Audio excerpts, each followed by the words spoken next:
I think it's important to know that Kathy Ruth Neal was a burgeoning woodcarver artist and did a number of things that were totally unexpected, out of the blue. She would often say, you know, I think I'm a rebel. I know I'm a rebel. I don't like to conform. She would say that with pride. My name is Susan Sanders, and I am the partner of Kathy Ruth Neal. We were together 20 years. Knowing her, living with her, sharing in her art, it's the best thing that's happened in my life. She was always interested in art and was doing cartooning for the Alternate News magazine in Kansas City. She did that with pen and ink and a little drawing pen and had a drafting table. And she was good, and she did that for maybe 2 years. But she was always searching for what was her true medium. We went to the Smokey Mountains for vacation. And while we were there, she picked up a stick, and she was looking at the quality of it, and I had gotten her a little carving knife. It was from a little gift shop. And she started whittling on it and carving it, and she carved some beautiful walking sticks from that.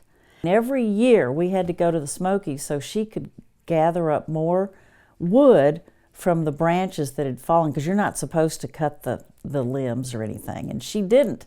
But if a tree limb fell on the trail, she'd take it. So we'd be hauling like 20 big limbs for her to work on. She would paint them and carve them and paint them, and sometimes she'd peel off the bark, sometimes she wouldn't. And everything just started expanding from there. This one was one of her starter whistles. And she said, you have to tilt your head back.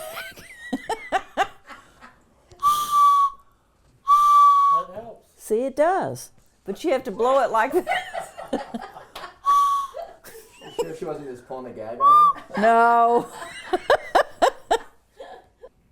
She was shy, but when she was talking about her art, she was very animated. As soon as she'd get up in the morning, she would race down to her studio and begin working on something. And even if we had plans to do something else that day, she would get all the pieces ready, like they were in stages of development, so she could get back to it later. She was very proud of the fact that her grandfather had been a silent screen star in California. That's where she was from. The name of the film is Hell's Hinges. It was filmed in 1915, and her grandfather played a villain. There was this myth in the family, I don't know if it's true, but she thought it probably was, that he did makeup for a lot of the artists that would perform on the theaters around San Francisco. And she claims that he even taught Lon Chaney how to do makeup.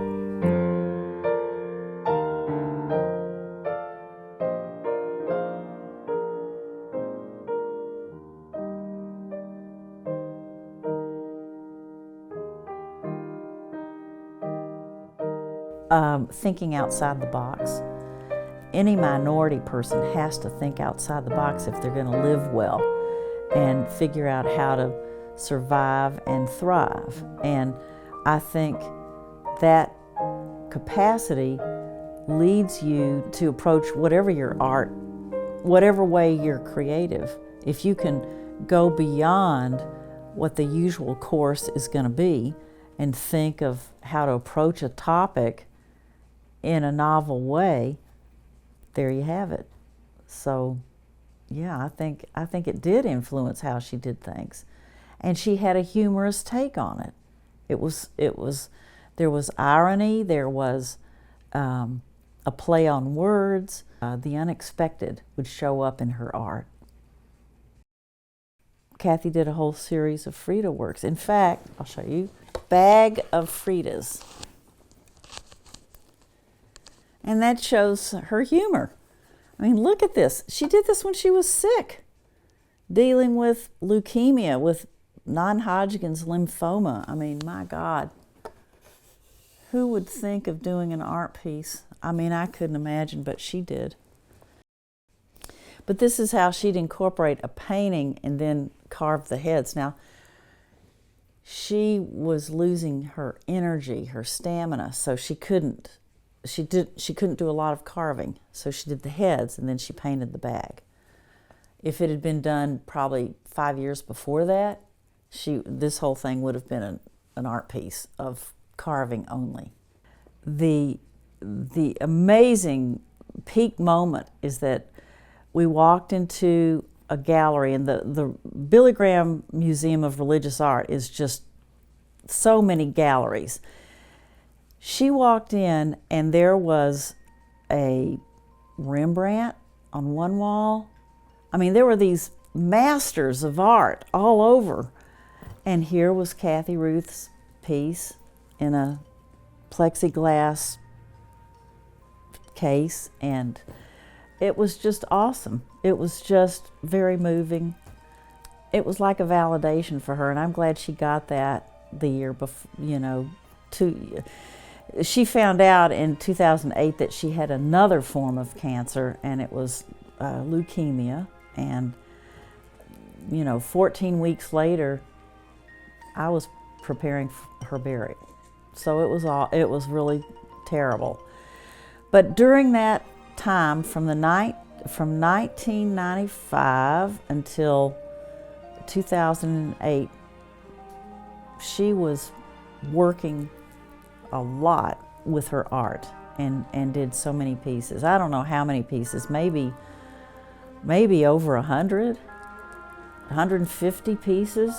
They're in private homes from Australia to Wichita, Kansas, and then in galleries all over Kansas City, Joplin, Missouri, and then of course the GRASSROOTS Art Center. I think it's crucial for the artwork of Kathy's to be shared with the world. This art gallery happening is my mission, to get that done.